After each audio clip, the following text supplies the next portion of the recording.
Always una ya. Cubs. Oh, Okay ra ka sulod Sabado?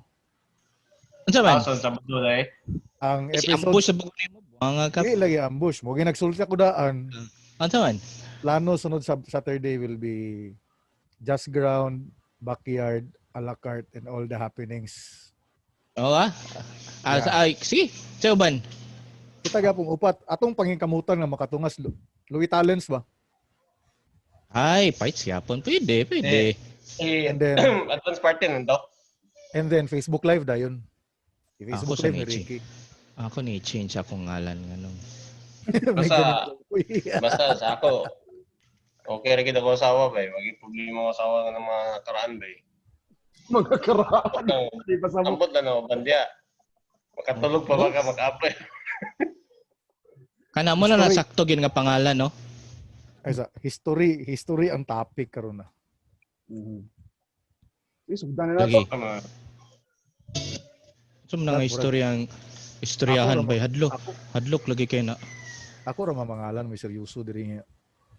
Imo bang pangalan? Buong seryoso man akong pangalan. No, di ba na seryoso ka naka-Ricky binuang naka-Ricky Dead by Gaming ako, the mega awesome Jason. So wala ilain ka seryoso pa kaya na ba?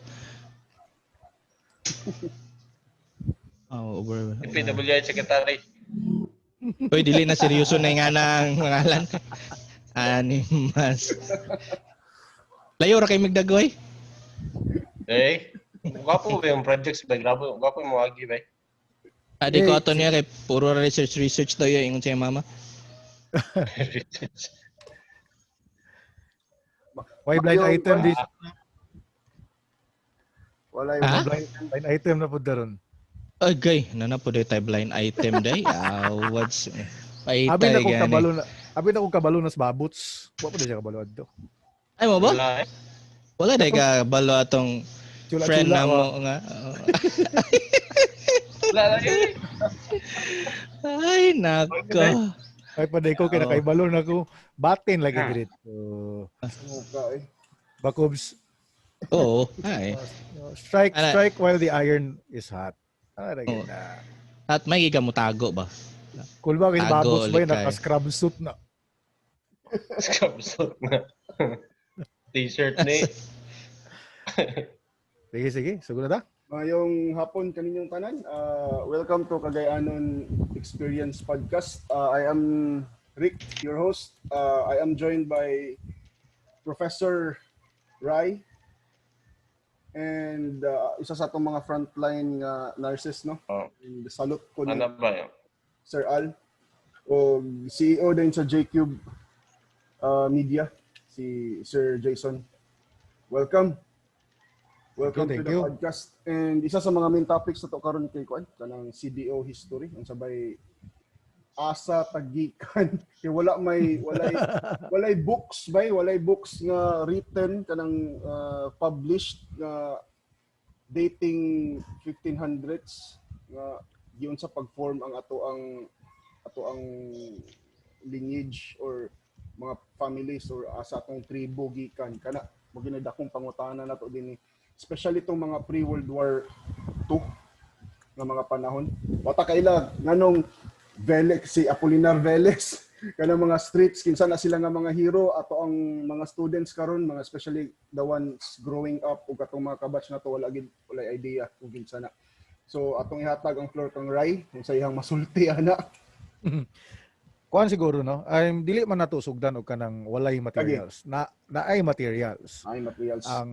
The problem lang is where are we going to get the materials? Asa nato kaon? Asang source. Ug asa ang source? And there is really very little to rare knowledge on local history. So, naay source. Let's start with the source. Where should we get our sources? Xavier Library has many. In fact, there were two published na may published gid nato no. If we talk about pre-colonial Cagayan, or I mean pre-colonial Himulugan, the source will be Father Madigan, atong History of Cagayan de Oro. Father Madigan was able to publish a manuscript sometime in the late or mid to late 60s, and the title was The History of Cagayan de Oro, and it was published sa Philippine Studies sa Manila, Ateneo de Manila. And then there's also Father Demetrio, katong iyahang local historical sources of Northern Mindanao. Gaplano si Babots ngayang paliton. Kapay ta katubots? Ropa ba eh? Asam sa naman palit ba eh? Nana sa Museum. It's practically on sale sa museum. Soft paperback is 1,000, and then hardbound is 2K. So we have sources. We have sources. Ang question lang nato, where to get the sources, because I mean there's both limitations on the manuscripts and the access of the manuscripts. kana. Because, for example, there is Cagayan de Oro. Isa ra may archive. Xavier raman.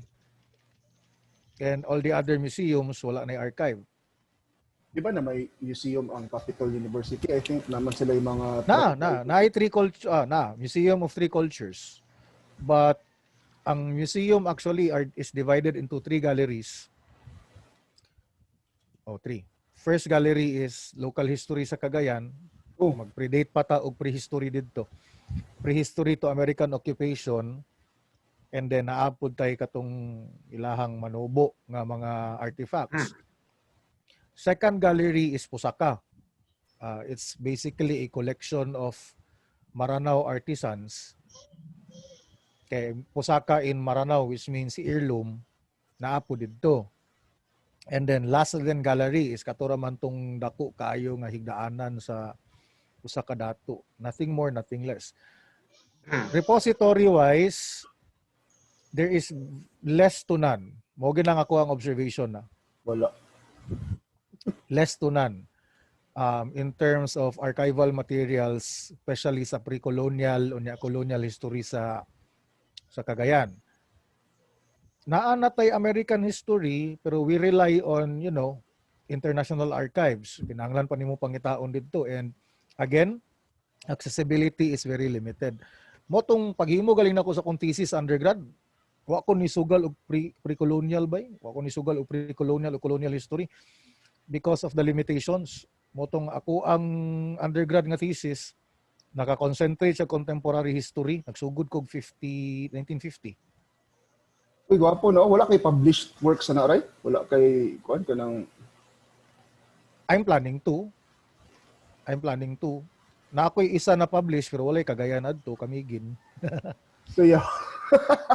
Layo os naabtan niyo. Di man na layo kay taga kamigin mo na akong ginikanan. I mean, the ancestral place, di ba? Unsa man kubs? Sa school, para sa school nimo kamigin ang imong gikuan? No, kuan man to. Imong Kana bitong final project sa masters. Okay. It's a final project sa akong 16th century nga subject. And then I was trying my luck, ipatry na kog publish as an article sa journal. It was published. Pero unsa nga journal? Taken advantage. Nagtudlo man ko sa Capital University adto nga panahon. So sa CEO ra pud nga journal. So gisakyan lang ang kibali nako ang privilege ba. But na ako yung manuscript on local history, but nothing much on pre-colonial and Spanish colonial. Lisod mangitag archive ba? Buang kag pinangita. If naa man galing kay makita, mananghid ka pa. And I mean, the institution will not typically back you up immediately. Especially pag dili ka taga didto. Especially dili pa ka taga didto. Di magaling. Siguro i-check nila kung naay mga biases siguro. Oy, kanang biases. Facts o ang ato magong mo man ano storya tag biases ba. Mo lang na-open nimo na nga topic, Brad. Kana bitong moabot na din sa punto nga history is absolute. Dili way. Yo, murag pilit. What? Suy, blind item lang. Wala pedido. Katunog sa silip. Okay. Katulog sa silip, lugar.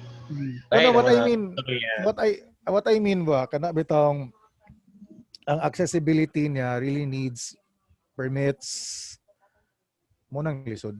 Mo nang lisod. Mo bitaw nang whenever I do something like nakoy sulaton, mas dili lisod i-access ang ang modern. Balik lagi ta sa biases kay mo lagi ng kapoy ba nga kana bitaw one time nag-attend kog seminar, CHED seminar ba niya. We were given an activity on Magellan Expedition. Lah, Unya, jokir kay ko ba kay paghatag nako og Magellan Expedition na ako na nag-report lugar, in behalf of the group ako na nag-report. Akong gi-report dito kay sinugba og tuba. si connection. O si mo na damay. Usay connection ba? Usay connection sa sinugba og tuba sa arrival ni Magellan. And then ako to giingon lagi nako ba nga. There are many things to find in a manuscript na moabot sa punto that you can come up with weird history. Diba? For example, unsa may una gi-offer nilang sa mga ancestors nato pag-abot ni Magellan.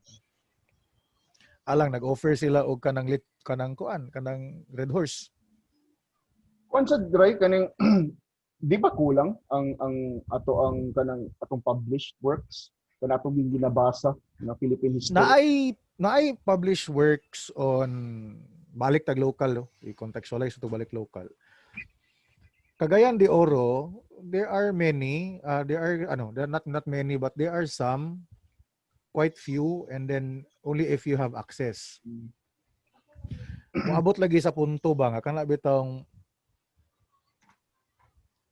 asa nimo sa pangitaon, makapangutana yung ka na ba? Asa man ako ni paliton. May na nga publish, but these are general history. And then sometimes, in our discipline, mo question me kung asa gikuha ang sources. Kana pod. Okay, in terms manggod sa Cagayan de Oro, what is very nice about us in our city, we are very rich in family history. Kana until karon buhi pa mga families. Nakoy kaila, si Attorney Mortola, si Attorney Sky, katong istorya nako sa imo ba nga kabalo kay sa mustorya sa history silahang silahang kaliwat. And then maestro na to sa high school sa Xavier si Kuan, Sir Ricky Ngaliuch. I do not know kung nakasapon mo mong Sir Rick. Enrique Luch mo ba na sila? Ay, kato. So, kumana to nangasaba sa to atol naka-apil magadto to. Nanan-out tag ni ultimo adios unsa to? O kanang adios papa. Kitsa na. Kanyer pa mi adto yaw ikasab-an niyo. Ibalhin man siya og Corpus Christi, di ba? murag wala oy. Corpus or kung unsa ba? Wala naman siya sa Xavier atong pag-abot namo. Wala na. Maestro to na ko kuan, maestro to na mo history first year high school. Kato po siya, he knows many more about his history, pero mao lagi na kanang we rely on oral history. Mo man na akong term na ginayon sa oral. Pass on na lang, and then kung sa among discipline, oral history is very flawed. Grabe ka flawed ang oral history. But again, seeing light under the tunnel, the fact nga na history, so it's fine. So archive-wise. Sa interpretation sa tao. Dahil kung mo man na, kaya mo maging ang history pre. History really matters on how you interpret it.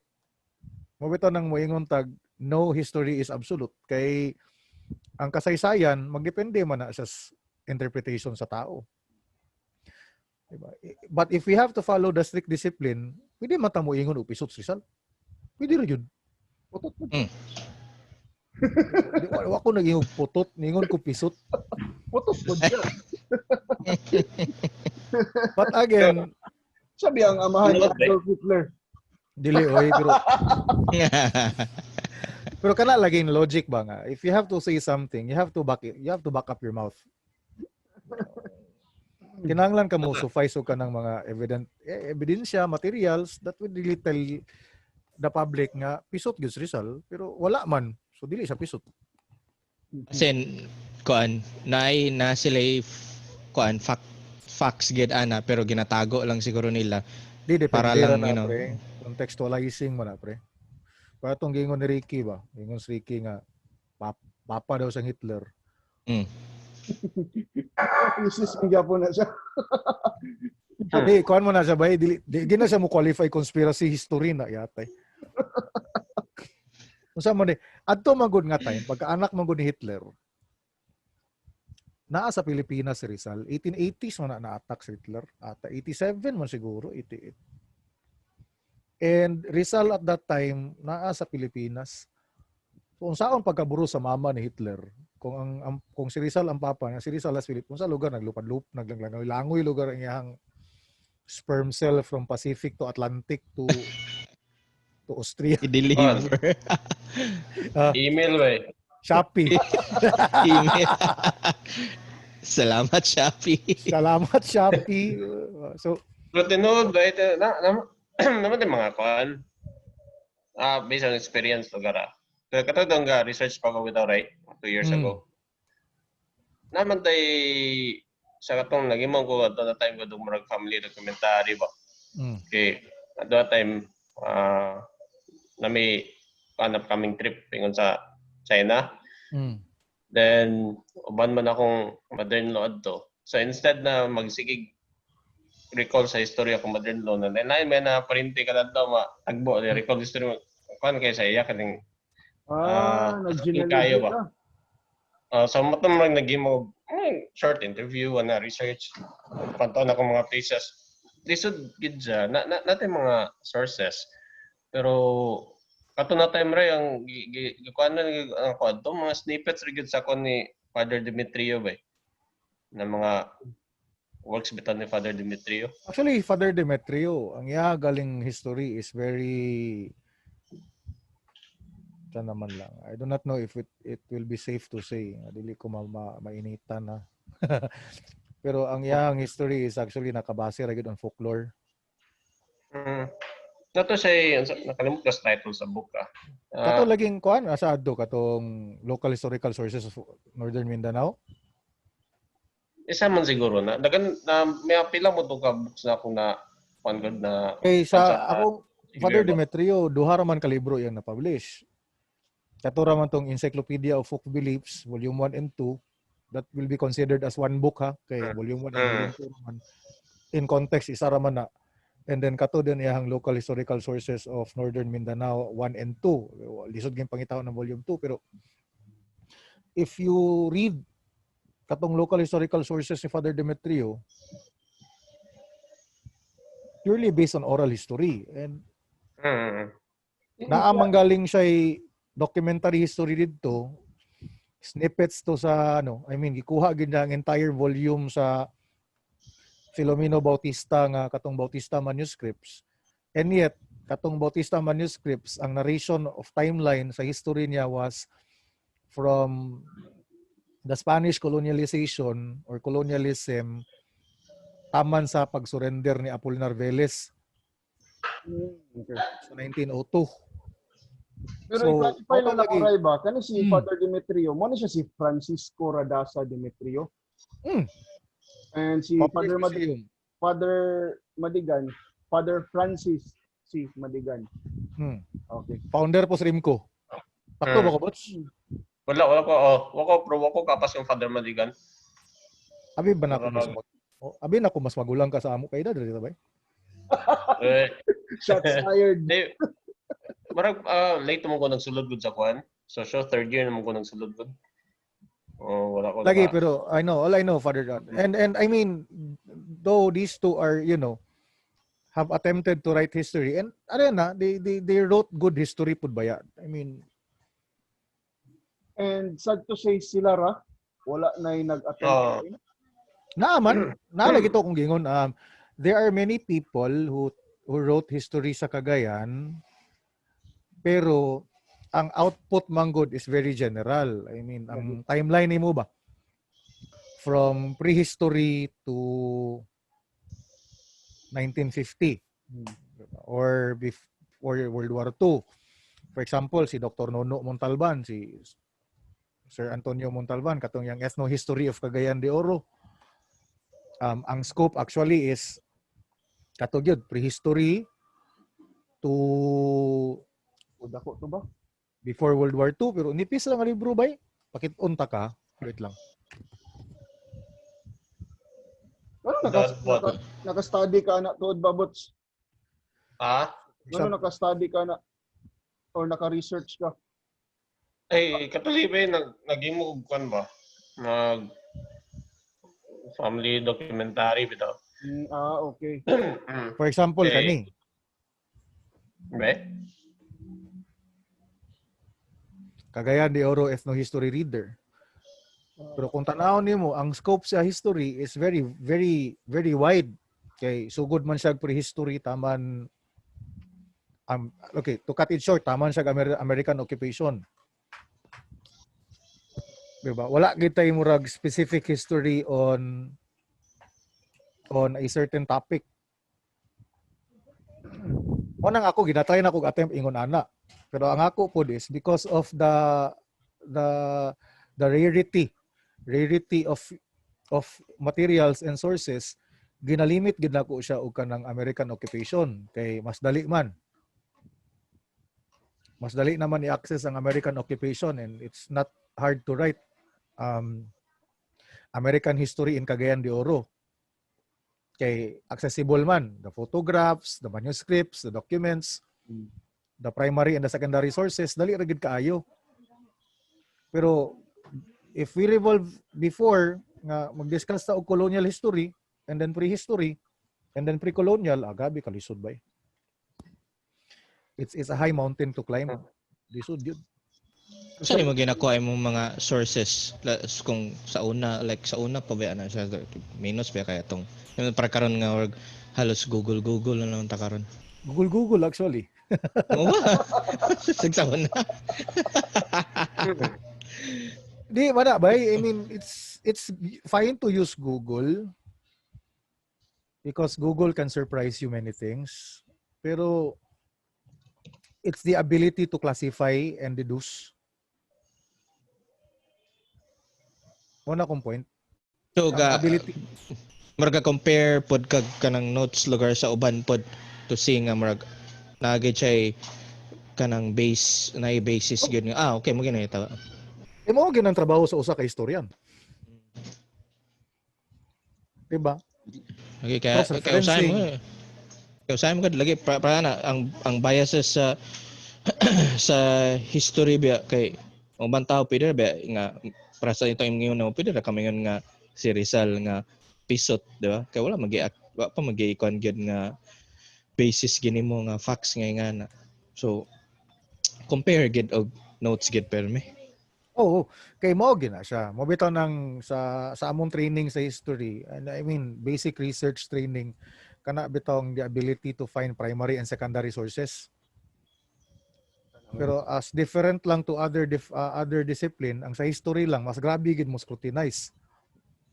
Pagdawat pa lang namo sa primary source ana, amo na nang imaginon nga nanay bias. Depende kung kung kinsa ang gasulat, kung sa iyang ethnic background kay usually dito man mag-start. Yang ethnic background mismo mo nay bias. Oo, gina. Oh, wow. Diba? So pag-receive pa lang nimo ana, pinakauna for example, maka-receive lugar mig letter. Letter gisulat sa usa ka prominent nga tawo. So ang pinakauna pa lang ana, number 1, external criticism. Diba? Quality sa papel, quality sa ink nga gigamit. Apple ink. Okay. Documents can be forged. Materials can be reproduced. Sakto.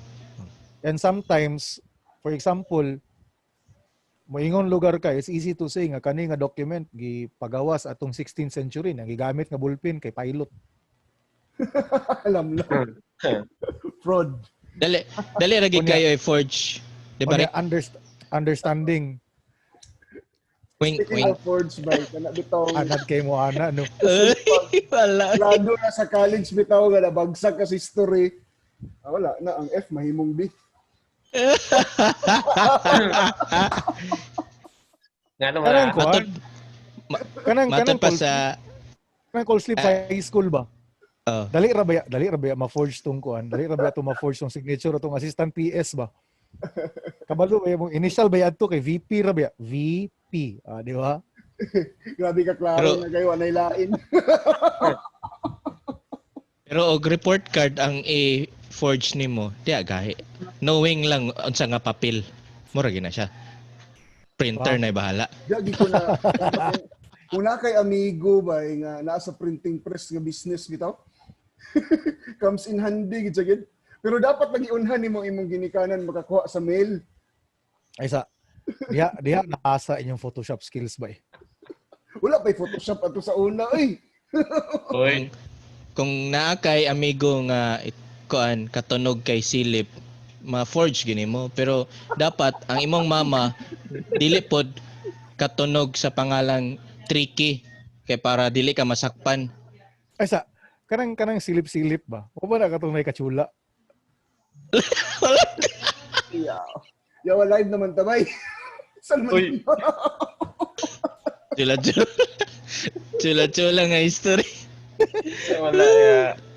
Isa man mo kabaluan. Ay, oo, tama. Si Dave man yung author yan, ba? O kani nga discussion is actually history. Hmm. Pero, Ah. written documents, magod. Di mo ni siyang oral history ba? This could be considered as a primary source. Pud kay Ah. Dave, di ba? Si Dave for example, primary witness man to.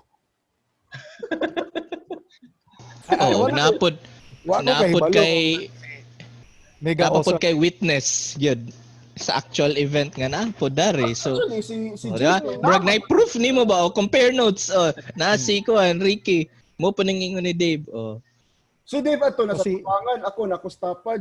So, para na to, Yay. ni Dave og sako, murag, di na nato ipadayon. Balik ta no. Sa history. Actually offline ganina si Ricky nasa pangutana sa ako about how true ba gid daw kuno nga gilusob ta ni Sultan Kudarat. Kana. Di ba? Cagayan How true nga River. And gilusob ba ni ang Sultan katedral Kudarat. daw kuno ang fortress, na daw diya ang mga canyon. It was built as a fortress, pre. Kanang simbahan gid nato. So, ani mo gid ang istorya na no. Sugdan na tog long narrative. Before the arrival of the Spaniards all throughout the archipelago, especially sa Mindanao, upat ka klase nga societies ang exist. I'm not talking about tribes. I'm talking about four societies in general. First society are egalitarian society. Meaning, So meaning sa egalitarian, walay leader. nagkakuan lang sila. Egalitarian society, equal silang tanan ba? And they do not have a recognized leader. And then the second type of society are what you call the warrior societies. Your tribes. Ang warrior societies, ang determination sa ilang pagkadatuan na is kung kinsay maayo nga hunter or kinsay naay capacity to defend the tribe. So mo nang gitawag sila warrior societies. And then the third society are the petty plutocracy. Ang meaning sa petty plutocracy are, padatuay ba? Padatuay sila. So kung kinsay pinakadato, siya leader or siya ruler ana nga tribe. And the very last society are what we call the principalities. Now, upon studying kay gikuha ra man ako ni sa idea ni William Henry Scott katong known as he was an American Episcopalian who happens to be an expert in pre-colonial Philippines or pre-colonial history. The principalities was actually a merger of between a warrior class and a petty plutocracy. Warrior na dato pa yun. Kay nga naman ang principalities manggod have what we call tributaries. Bayad og taxes. Na sila'y gapanghawiran nga mga barangay nga tributaries. So mo nang concept nga nung naay sultan o raha. Because for example in Mindanao we call it sultan. To some Visayas islands, sa Visayas they call it raha. Or even in Luzon, a Raha and a Sultan is not actually a barangganic title, pero it's what we call a diplomatic title. So for example, nag-convene ang mga dato sigka barangay, diba? For example, Barangay Carmen, Gusa, Agusan, Pugo, Tablon, for example, napulo ka barangay, nag-convene sila in one area and they would vote. They would vote for not a primary leader, pero they will vote as a representative that will speak for them. Murag mafia. So mura sa ingunana ba? Mura sa mafia. And once nga makabutar sila, ang tawag ana sa Luzon, they call it Pangulo or Pangulo. Sa Visayas, they call it Raha. And including the coastal areas here sa Mindanao. But very common Visayas, Raha, gid lang tawag. And then sa Mindanao, they call it Sultan. So it's what you call a, a diplomatic and a conglomerate title ba? Mura bitaw gi-elect man, tawagon ka na mong Sultan. Now, This is a bit controversial nga pangatanan na pero walay religion ato nga time, ana nga time. okay, speaking of religion, Islam arrived in Mindanao 13th or 14th century. The farthest. So ito nga niya, right? Sa kinsa? Sa, kuan, di ba, gikan sa Saudi, no? He was an Arab trader. Kalimot kong Oh. singalan. Kalimot kong singalan ba? But he was an Arab trader who traded here during the Silk Roads. Silk Roads to Silk Roads mo itong panahon. He traded during the Silk Roads and then nakigminyo siya sa mga Sharif Kabungsuan. It was Sharif Yung Kabungsuan. entry is through Malaysia ba to? Johor. Kanang route, no? Pwede ko makorek anang Sharif Kabungsuan. Na. Grabe no. And then he got married to anak sa usa ka dato and then he started to convert. Di ko mo gamit og word nga politicization kay it's a negative word ang mag-proletize, but he mingled with the locals and eventually led into the spread of Islam in Mindanao. So kani mga 14 or early 1500s. But we're speaking about Sultan Kudarat. So Sultan Kudarat actually was a sultan in Mindanao having many tributaries.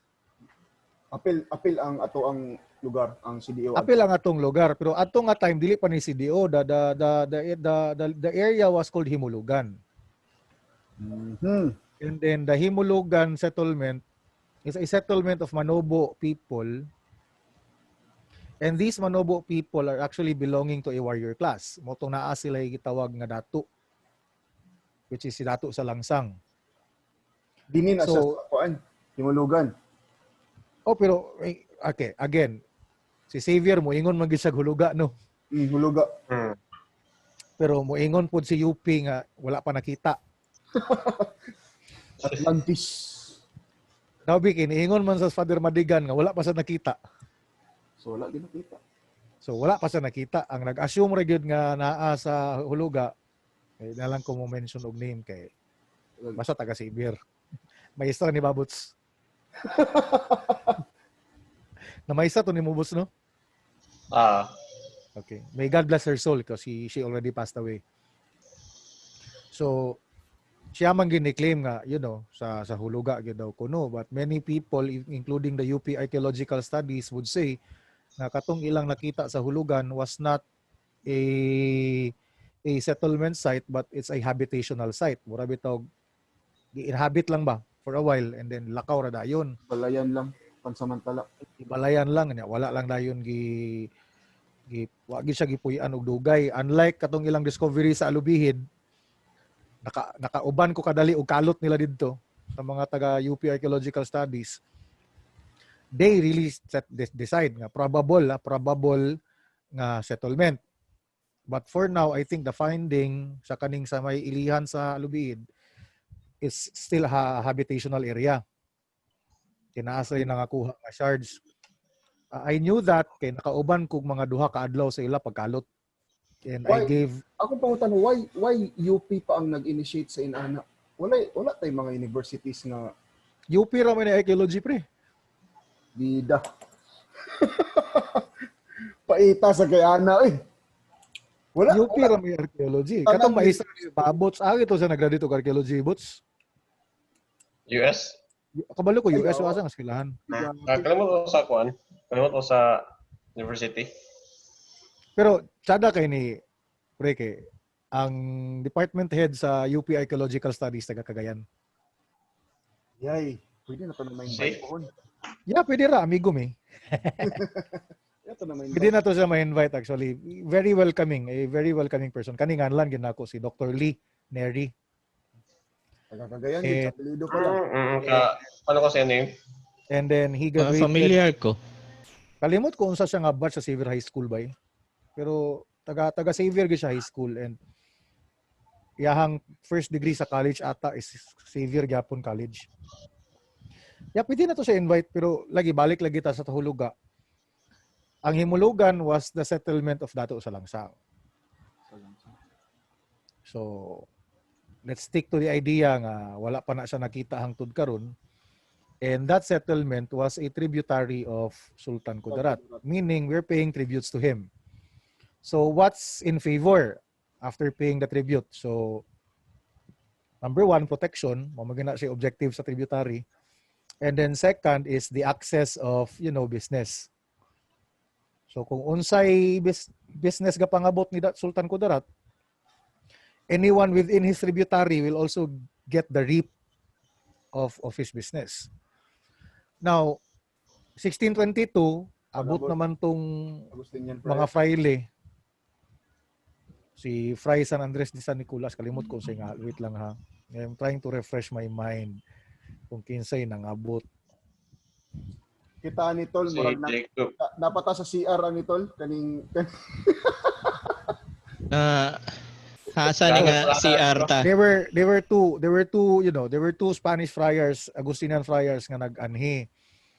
And then initially galing dapat Sultan ko Salangsang diay. Salangsang threatened the true friars nga if you come here I will cut off your heads. So with that indication alone, kabalo si Dato Salangsang if he will allow or would allow and adopt these two friars into my village, wala siya. atakihon kong Kudarat. Bigyan ko diretsong Kudarat because that was the agreement eh. That was the agreement. Bigyan ta mo diretso din na kung naay mo sulod. So, Salangsang threatened the two friars and kaning duha ka fraile ni dagag kamigin. And then pag abot nila sa kamigin, they were able to befriend the grandmother of Salangsang. Nagpalaban. Kunya ang kaning lola ni Salangsang si Doña Magdalena Bacuya was a Christian convert. Dito din nakasulod. So kato bitong giingon ako sa inyo nga nangutana ka sa ako Rick nga off cam or offline kanina nga ang mga recollects may una nakasulod. Christianity in Mindanao came as early as 1596 pero mo lagi to because of persistent raids from the Lumads. Ang katong mga Jesuit priests nga gilabay diri sa Mindanao nilayas. Pero part sa ilang ruta, morning research ako sa Kamigin, mo itong na-publish. From Surigao, sige sila atakiyon sa Manubo, dagan sila Kamigin. Pag-abot nila Kamigin, dito sila na-Christianize. So, sa katong published paper nako, I was actually hypothesizing that Doña Magdalena Bacuya was a Manubo from Surigao who flew with these Jesuits to Camiguin. And then katong mga Jesuits ni balik og Manila or Cebu, nagpabilin siya didto. So ako magong understanding is katong duha ka fraile nga ningabot atong 1622, they already have knowledge nga naay Christian sa Camiguin. So pag abot Istorya nila si Doña Magdalena Bacuya, and then Doña Magdalena Bacuya convinced dato sa langsang, but not to convert. Wala pa conversion adto. Pasulod lang. Pasulod lang. So, reading sources, I was able to talk to some professor friends in MSU IIT. There was a part of history nga, kabalo na si Sultan Kudarat, na naay mga fraile na ngabot. And actually, Sultan Kudarat sent some emissaries and told sa langsang nga, okay, it is fine to have them there. Dili lang magpa-convert. Di lang magpa-convert. O, sige, good na. Wala din ang idea. Dili lang magpa-convert. It's fine to have them there and treat them as visitors. Pero ayaw pagpa-convert. Now, siguro, the friars actually broke the rule. They started introducing, kanang Christian songs, and Sultan Kudarat ka pa with his network. Ang network ni Kudarat, kaya naa siya yung mga spies. So he was sending spies, and then the spies were telling Kudarat nga murag gasugod o proselytize ang mga praile. So, Pero kaning pag-abot aning mga friars, Ray, nada na sila armies nga giuban or wala pa. Wala. Wala pa. Sila ran duwa. Was badass kay bay. Way kadlukan. Sila ran duwa. Ay no. Sila ran duwa. I mean, walay kuan, moabot ra ta diya. Wala oy, duha ra ka pari abot diretso bay. Nothing more, nothing less. Sila ra gyud duwa. Walay entourage. Walay entourage. Masi katong Jesuit akong giingon sa imo pag-abot ato 1596 ito standard. Sila ra gyapon do. Sila Duha ra ka Jesuit gilabay, pandamay. Imagine nimo ilahang Kadumdum ka katong salida ni Kuan, salida ni Liam Neeson bato katong sa Jesuit. Naglabay sila Japan. familiar ko na. Saan, Oh, English patient ba na or Dili to English patient basta na salida adtong Kuan nga. Schindler's List? Karaan? Dili bago pa mga 3 years ago. Yeah. So balik lagi ta duha ra ka pari bay. Para So Kudarat, having spies surrounding the village, discovered that these priests were starting to, no, buhat na converting, and Kudarat being the ruler as he was, so the breach of contract, sabi, kasabutan nga, wala lagi gipirmahan, pero gentleman's word ba? Sabi ko bagway, because again, Kudarat never proselytized. When Kudarat ruled, taas kayang ruling pre actually, ruled 2/3 of Mindanao. Sabi no? Ang wala gyud niya na rule. Ang wala ra gyud niya na part sa iyang tributary, Butuan ra gyud. Pero diyan Butuan, hawid na niya tanan. Tributary na niya. Ay, ang main nga lugar is Maguindanao, di ba? Maguindanao. Lami po na sa istorya bay, pero storyahan ta na later. Siguro other episodes na siguro. Because I'm actually very interesting. He's a very interesting person to study. Kaya ako nakita din sa maps pa lang is ang mga dagko nga tribes is ang Sulu, Lanao, Butuan ug Maguindanao. There's no Cagayan de Oro. Walay Bukid. Ulo. And believe me or not, there was even a time gihawiran ni Kudarat ang pilang hulo. Grabe, no? That's how powerful the guy was. Pati hulo, gihawiran na niya. Pati Maranao sa Lanao, gihawiran na niya. And sad to say, no, kaya dili siya inana ka well recognized when it comes to heroes. I look at him as a hero. Sa whole Philippines, sa pop culture, di ba? Halos, Oh. dili kay siya inana ka dakong impact. Ako dako kay sa impact bay, grabe. I mean, grabe. Ani man na balik ra ta no. Suryan sa nato unsa ka badass si Kudarat. Kudarat was making trade with whom? The Dutch, the British, Grabe. the Spaniards, and the Portuguese. Before the Spaniards before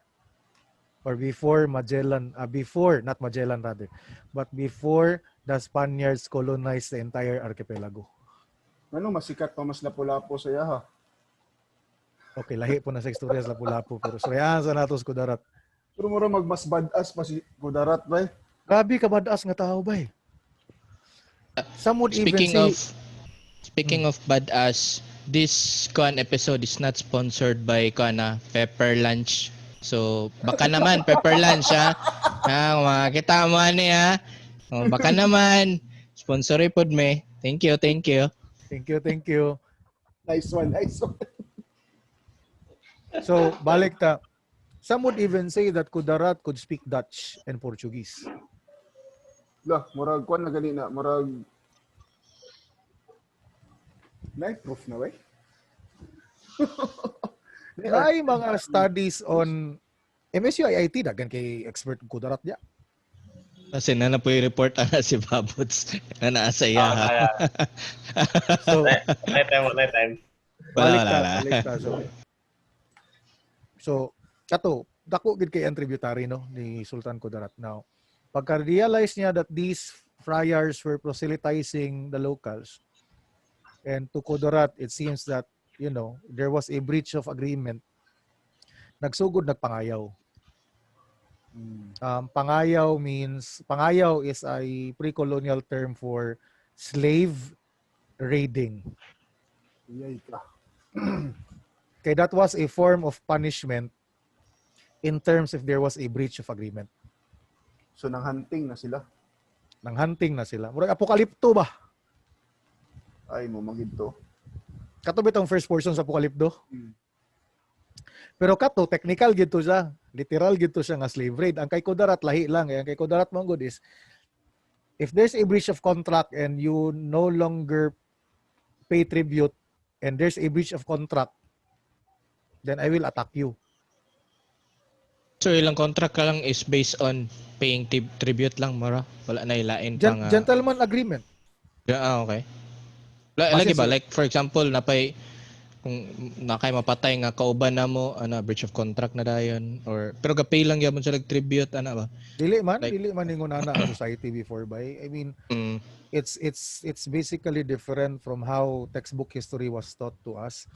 Textbook history told us that our ancestors were uncivilized kay Ito ba? they would kill people, they would cut Indio heads no kuno. parik. Pero that's what you call pre-colonial, that's colonial understanding. Kaya kung pagsabot gyud, pagsugod yun akong Civilized. tuod kasaysayan, that we were even more civilized than the Chinese and the Europeans, pre.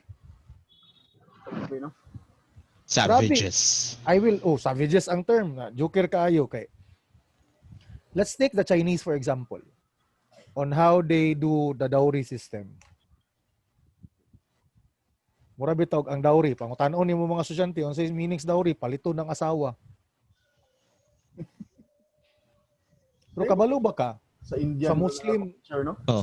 sa Islam nga perspective, the dowry is sort of like a gratitude, a form of like gratitude. Murag mahinungod ba? 'Di ba? Nganong kinahanglan ka muhatag og dowry? Kay kung dili tungod sa ani nga pamilya, dili nako maila akong pangasaw-unon. That's number one. Muna siya ang kuan. Dili Second, na ni pagpadako. Tama, kana po. Pagpadako sa imong pangasaw-unon. second, mura bitaw tungod kay dako kay naabtan akong pangasaw-unon, nakahuman og degree. So the parents should be given a gift because I am going to marry kanang Fine woman. a fine woman. Di ba? For example, nganong mo demand ang papa, nganong moingon ang papa nga ingon ani kadako ang ibayad nga dowry. So ang ubang kultura would even say nga grabe man gyud kay mo demand man gyud ang papa kung pila ibayro nun. But in our culture, sa atong konteksto, nganong mo demand ang papa og dako, it's not because ingunana ang kantidad sa akong anak. But ang logic was kung makahatag kag ingon ani kadako, but pasabot ana, pwede nimo buhion akong anak hangtod sa hangtod. You can sustain the family. Meaning you can provide. Depende gid sa pagsabot, no? Kaya ang uban magud out of context mo kana pa lang nga kuan paghatag og dako. Oh. Di ba? For example, sa Maranao. Perspective lagi siya. Grabe kay naay angkol nga nagpatabang og padako sa bata. Apil siya. Makademand, apil sa tagaan. Okay. Apil sa tagaan. Kay ngano man, unsay logic lugar sa maghatag. Ang logic sa maghatag kay gawas nga nagpatabang kag padako sa akong pangasaw-unon, you were the protector of my wife for a longer period of time. So this is my gratitude to you. So it's not, the form of dowry is not about purchasing someone, but it's flexing your capacity that one is capable of having and sustaining a family. Lagi. Kung mangayog 10 million, na muhatag kag 10 million sa imuhang ginikanan sa imong pangasawunon, simple ray logic na, tagaan tagag 10 million. Subot pa sabot kung unsa i-demand sa imong anak, sa ako pwede na ako na ihatag sa iya. Ano ba? So, Pero sa atong culture to, libre naman to. Libre. Isang nagkayamukat. Basta love ta ka langga, okay rang saging. What's kamuti saging na lang ta basta love. Yay. yay ka. And we share Kaya, farts together. Mga batanon karon pina-post pa og kanang 100 anniversaries. 1 year anniversaries. Kaya what? Basta kay kuan lang daw, labing lang gid daw. Kaya what? Anniversary sige lugar. Anniversaries we na Kita sa una. first anniversaries. But Cubs, may na lang naingon na Cubs. May na lang gid nga nagdako putag panahon. Na wala pa Facebook. Kaya kung naapay Facebook, naapay, unsay technology sa mga batanon karon. Na ulitaw pa ta. Pustahan yun na to na sa atong upat si Ricky yung pinakauna mubuhat ana. Ay, sus, klaro jud kayo. Naagi ko'y ma-post gid nga picture sa amigo nga nag-ingkod sa mom's corner nga naghilak unya hubog suka. Kagato si Mamutsoy, bastos kayo. Wala pa gani ko nag-mention og ko na. Kaya sabi kay may blind eye sa gato. Kaya kadumdum mo, diba, Ricky sa una, pre. Saman pre. Pero tambay tas isiwan ba, labay tong iyang kaluhang uyab. Yaw! Amang ka. Ikaw amang ka pre. Simba sa may pre na. Di kagatuo ba kaya? Di mo ni kasimba ng animal. Ay, oo, grabe jud kay. Change man. Kung pwede pa lang bitaw ka na kung nakapolo ka kasagara kay pirmi ba na naka-open pinada na ba? In na kayo. In kulang na lang necktie ba piaw. Sabi ba? Gahi kayo. Protective kay ano? Grabe. Bit-bit ang bagbay. Bit ang bag din ang kamot pina. Pati ang notebook. Kaya sa baga pero Hmm. ano ba to sa Ricky ah? Grabe nga flex. Wala nakapangit sa university yung isa rin agianan dito. Ha? Dito sa kantin. Uy, isa na ba nito agyanan? Sa isa, bangaan ni mo Nga isa raman sa imo lagi. Iyo naman sa iwagi ka dito sa LH nga. Dagan kay mig hideout dito. Karon ikaw ray kabalo nga isa ra ka bukagianan, bangaan ni mo uy. Luya kay ni Marek ay. Tagaan takag blueprint sunod. Sa karagan na to gitambayan, katura gid imong nibawan nga agianan, grabe yan ni mo uy. So balik lagi ta sa diskusyon ba. Ano man na pengon niya. Balik ta sa diskusyon. History. History man na. Kuan. Wala naman nagbayad o nasuko naman. There was really a breach of contract. So what happened? Mo na din to, nangayaw nagsugod. Now the two friars could not defend themselves. Nagpatabang sila. Wala nagpatabang, nilayas ba eh? Mga Di siya banga kay lagi. they left Oo. kay naigipuli. Pero So when they left, nihawa tong duha ka fraile, naibago niabot. Si Fray San Agustin de San Pedro. Now, if Ricky mention nga katong duha ka fraile kanina kay grabe na gid kuno kay kabad-as. Kay nisulod sila ang uncharted territory Tinuod. nga duha ra sila ka buok. Mas grabe ni kabad-as ning isa. Isa ra isa.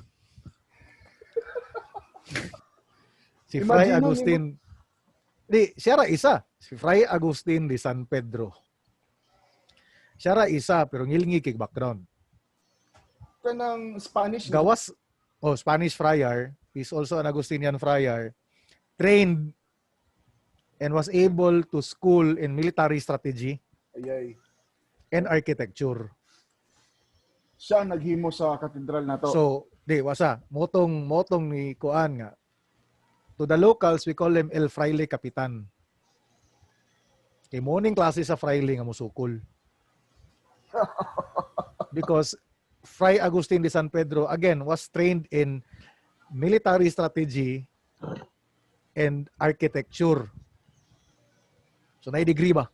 Wapo nga combination, no? Kay maka-hold siya fort, makadepensa siya sa isa ka lugar. So motong giingon niya nga lisod kuna atas taas sa bukid. Kay habog man tong himulugan. Mm. Lisod inaa sa bukid because layo sa suba, and then second, very prone coming from attacks from the highlands. Kay bukid na, nabi highlands sa likod. Dito na wagi. So mo nang karon ako kasabot ray asa manong lisod pangitaon ng himulugan. So, unsay gi-suggest ni Fray Agustin de San Pedro? Balhin. So kana na ang location sa Balhin ta sa low-lying area. Ubos sa overlooking the river. Because gi-anticipate din niya nga ang kontra mo sulod sa river.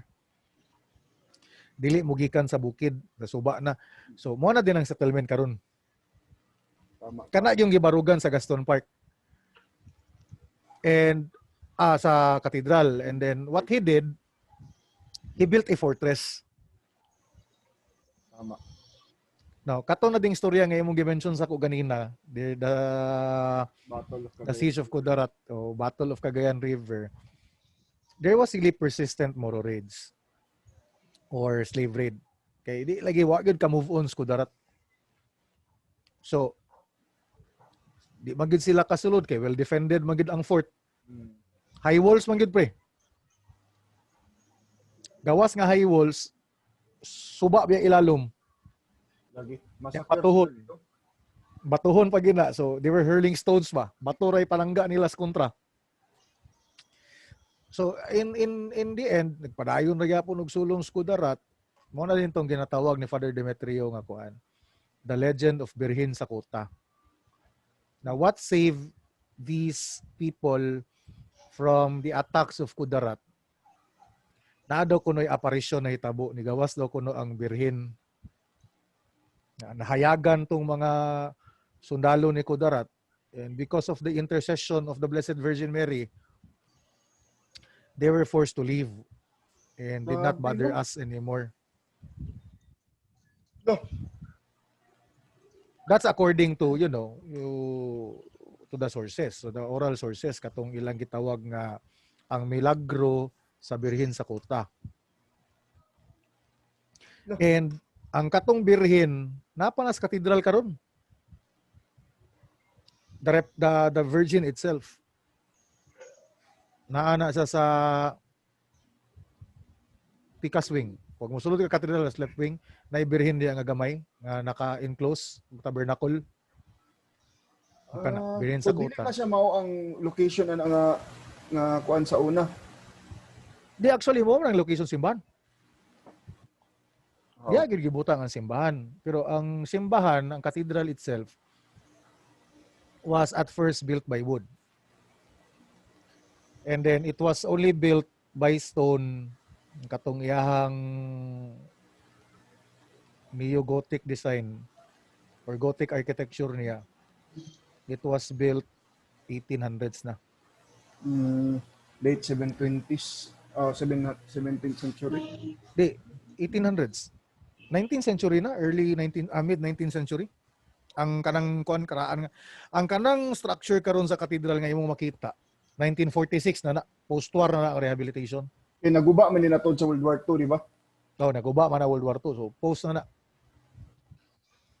So, Kanang cross, Ray. Kanang lang cross na cross sa tubangan. Kana, muna. Mo gid ang cross. Six turag parte na sa karaang history nato. Yeah, worse. Use, ano? Gi-reinforce naman lang na nila sa una. Gi-reinforce naman nila na o kanang angle bar. Karon kay gisiminto na gyud na. Karon kay Pokestop na nas Pokemon na. Pokemon Go. Monang wala na organize sa kuan ba. Mas Dragonair dia. Samura may gadulaan na. Galaw-gaw. Historical figure ba siya. So, Apo ba, dagan Fine. tatulan karon. Lat Joker kay nang historical figure ba last year, last sem, CU. Mga senyorahay ba? Hmm. Adto sila sa faculty room. Naa si Sir Rai, kauban ng SA ba, mutanang SA. Ngano say tuyo ni Sir Rai, siya ra magud ang historical figure nga gi-refer sa mo kuya ang historical figure. At I'm a walking artifact. kabla ka pe buhatan ka na mo gan monumento. Ray, historical figure mo nagkakaroon ba? Imon gyapon ka na mo Pokestop. Gi-correctionan dito sa SA na historian siguro no, dili historical figure. Sakit Tadi kayo, lagi. Ha? Tadi first. Study first, Twitter later. Facebook later, ano ba? First anniversary. So, speaking 20th of anniversary. ang topic lagi ni Ricky kay kuan man, pre-colonial history.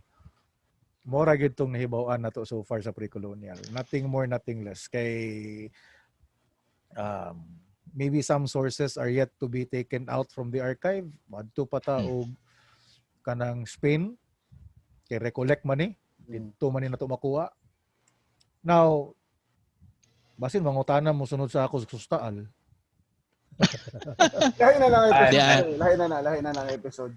Ana siguro sa kanang atong viewers sa ani nga podcast kung naamoy kuan mga naibaw-an regarding sa history nga wala na kuan ni Sir Rai, comment lang mo, let us know unsa pa yung mga naibaw-an ninyo, unsa inyong mga gusto pa mahibaw-an na pwede na to ma-topic para sa sunod pod na podcast.